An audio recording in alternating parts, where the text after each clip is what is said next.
Buenas, meus amigos, sejam todos bem-vindos ao Rincão dos Couros. Então vamos a um breve estudo sobre costura de borda? Este vídeo tem o objetivo de ajudar os amigos a definir algumas medidas que são de extrema importância para a qualidade de uma costura de borda.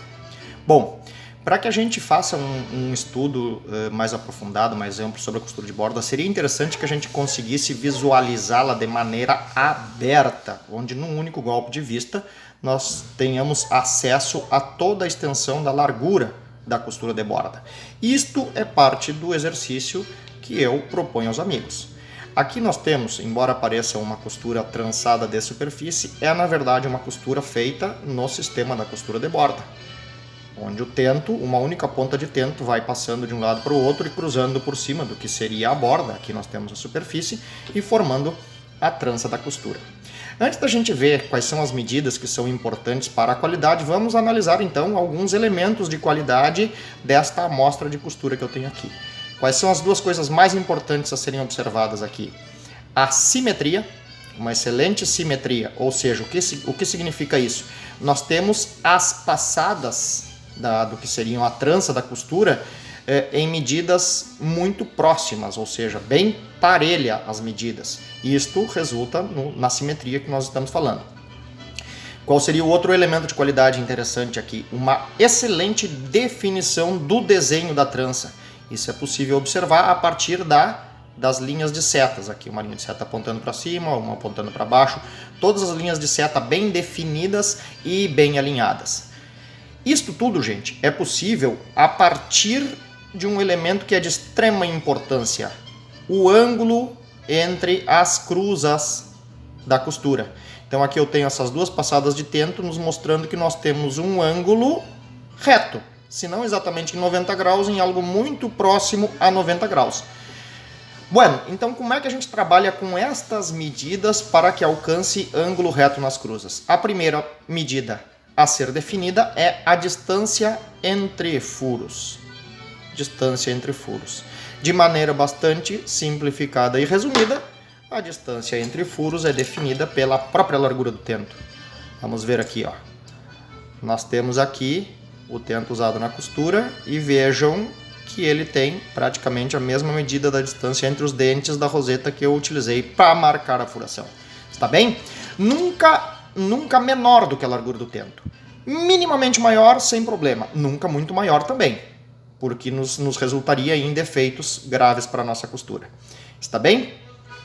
A segunda medida, gente, é o espaço de largura que eu tenho para a costura. Vejam, esta aqui é uma costura dita do 1 ao 7, o que significa que ela resulta na imitação de uma trança de 11. Para outras escalas, logicamente, eu teria outras relações matemáticas entre a largura do tento e a largura de espaço que eu tenho para a costura. Está bem? Bom, de maneira bastante simplificada e prática, a relação matemática que eu tenho entre a largura do tento e a largura de espaço para a costura na costura do 1 ao 7, que é a que me dá 5 tentos para tramar de cada lado, esta relação matemática é de 6. O que significa? Eu pego a medida da largura do tento, multiplico por 6 e vai me resultar na largura que eu tenho para desenvolver a minha costura. Aqui, para exemplificar para vocês, eu não tenho paquímetro digital, mas a olho eu imaginei que esse tento ele é um pouquinho mais do que 2 milímetros, então que ele deve ter em torno de 2,3 milímetros. Eu peguei esses 2,3 milímetros, multipliquei por 6, me resultou em 13,8. Com arredondamento eu coloquei as linhas de furo 14 milímetros distantes uma da outra.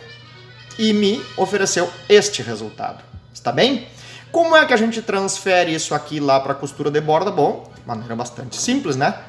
Se eu tenho lá 14 milímetros, a primeira medida que eu tenho que tomar é a da espessura. Digamos que eu vá fazer aquela costura ali num couro que tem 4 milímetros de espessura, então 14 menos 4 me sobra 10. Ou seja, eu tenho que colocar a linha de furos a 5 milímetros.